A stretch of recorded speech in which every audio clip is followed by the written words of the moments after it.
안녕하십니까. 저는 고려시별 행정사 사무소의 임현 행정사입니다. 오늘은 경찰 공무원이 공무원의 의무를 위반함으로써 받게 되는 법적 불이익으로서 징계 처분과 그러한 징계 처분을 받게 됐을 때 구제를 받기 위한 권리구제 수단 방법으로서의 소청심사 청구 등에 대해서 언론보도 내용을 토대로 살펴보도록 하겠습니다. 네, 오늘 영상의 내용이 도움이 되었다면 구독, 좋아요 부탁드리겠습니다.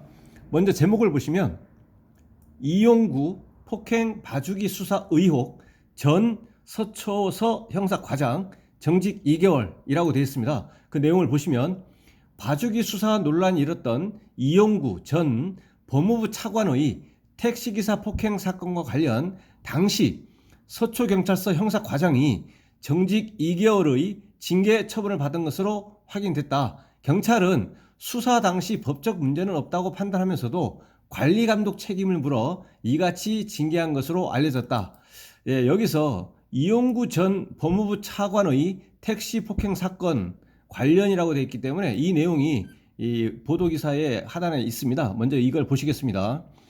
이 전 차관은 취임 전인 지난해 11월 술에 취해 택시를 탔다가 서울 서초구 아파트 자택 앞에 도착해 자신을 깨우는 택시기사의 멱살을 잡았다. 그러나 서초경찰서는 이 전 차관을 입건하지 않고 사건을 내사 종결한 사실이 뒤늦게 드러나면서 봐주기 수사 의혹이 일었다.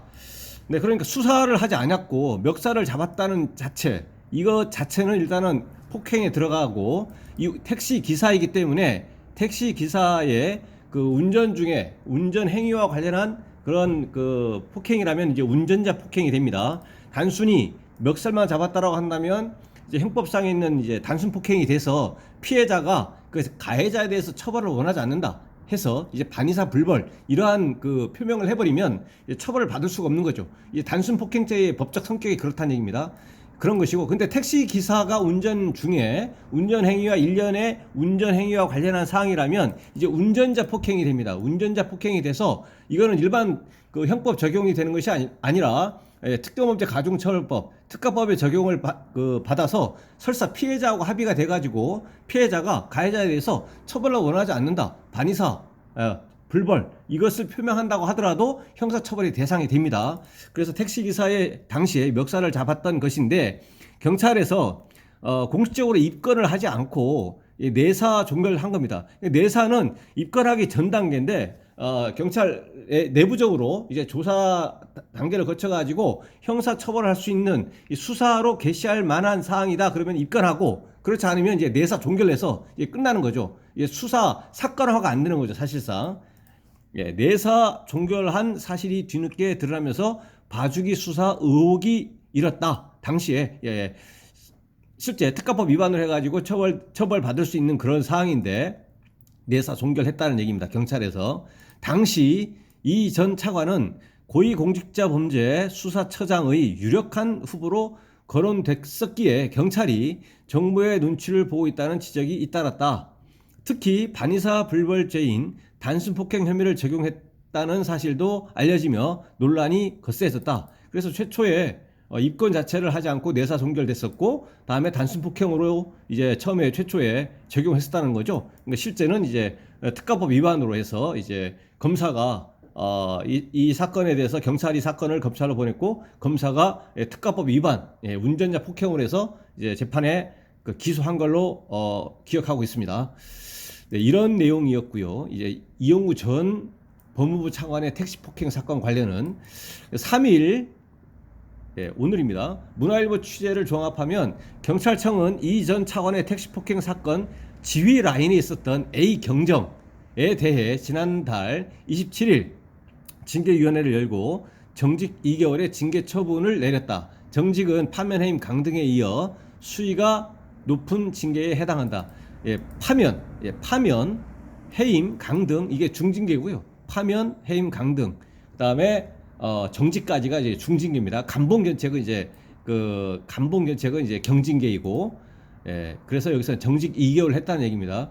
그래서 여기서는 이 당사자, 전 형사 과장에 대해서는 이제 관리 감독 책임을 물어. 이것은 뭐냐면 직접 이 경정의 그 지휘 라인 하부 조직에 있는 뭐 팀장이나 뭐 담당 수사관 같은 경우에는 이 감독상의 책임이 아니라 행위자에 대해서 직접 책임을 이제 그 물어서 징계 책임을 묻고, 그러한 그러니까 징계를 받는 것을 전제로 해서 그 감독 라인에 있는 감독자 책임을 물은 겁니다. 이 형사과장 이 경정에 대해서는 감독자 책임을 물은 겁니다. 그 전제는 행위자 책임으로서의 징계 처분이 이제 성립이 되는 것이고, 그 전제를 해서 왜 감독자가 좀 제대로 감독을 했어야 되지 않느냐, 이런 것이요. 쉽게 얘기하면. 그래서 감독자로서의 징계 책임을 이제 물은 겁니다.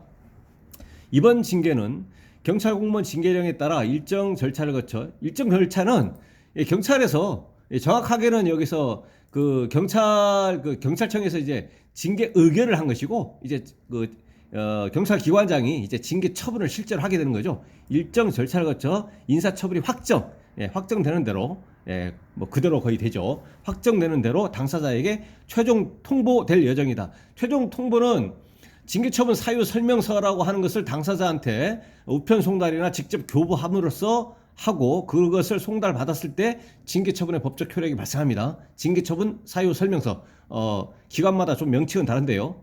징계처분 사유 설명서라고 합니다. 경찰청은 A 경정이 법적으로 문제될 소지는 없으나 직원에 대한 관리 감독 소홀, 이게 바로 감독자 책임입니다. 관리 감독 소홀, 이 감독자 책임으로서 징계를 했다는 얘기죠.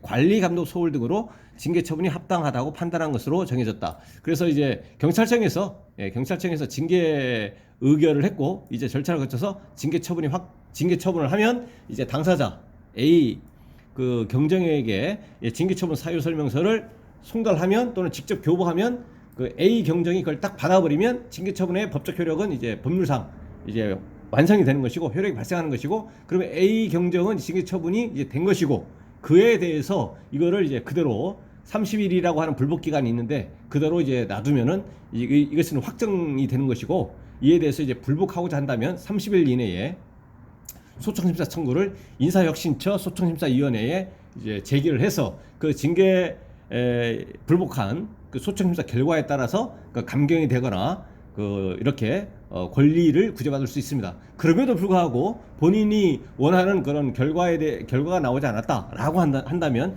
1심 행정소송, 2심, 3심 대법원까지 행정소송을 제기해서 그 구체적인 결과에 따라서 감경 등 구제를 받을 수가 있겠고, 여기 법률의 명시적 규정 때문에 이 소청심사라고 하는 것은 특별행정심판으로서의 법적 성격을 가지고 있는데 필요적 행정심판 전치입니다. 여기서는. 그래서 먼저 소청심사를 반드시 먼저 해야만 되고, 나 소청심사 안 하거나 소송할래, 그건 불가능합니다. 소청을 먼저 해야 되고, 그 이후에 행정소송 1심, 2심, 3심 대법원까지 할 수 있겠다, 그것이고요.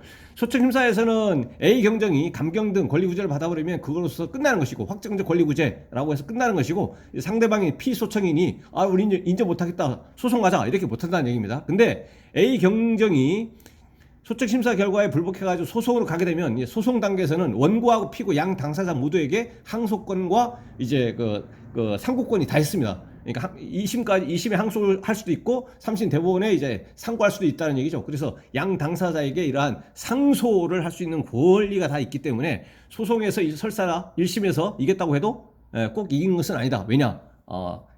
본인이 원하지 않아도 원하는 거와 전혀 관계없이 2심 갈 수도 있고 3심 갈 수도 있다는 얘기죠. 그래서 오늘은 그 경찰 공무원의 징계와 관련해서는 여기서 이제 실제 사건과 관련한 언론 보도 사례를 중심으로 살펴봤고요. 또 그에 따른 권리구제 수단 방법이 소청심사, 행정소송이 있다라는 거. 그래서 A 경정이 이제 절차를 거쳐서 이제 징계처분 사유 설명서를 받으면 이제 그대로 수용하거나 아니면 불복해서 먼저 소청심사를 다툴 수 있겠다라는 내용입니다. 네, 오늘 영상의 내용에 대해서 이제 질문 있으시면 댓글 남겨주시고요. 그러면 대댓글이나 별도의 영상으로 답변 드리겠습니다. 네, 오늘 영상의 내용이 도움이 되었다면 구독, 좋아요 부탁드리겠습니다. 네, 감사합니다.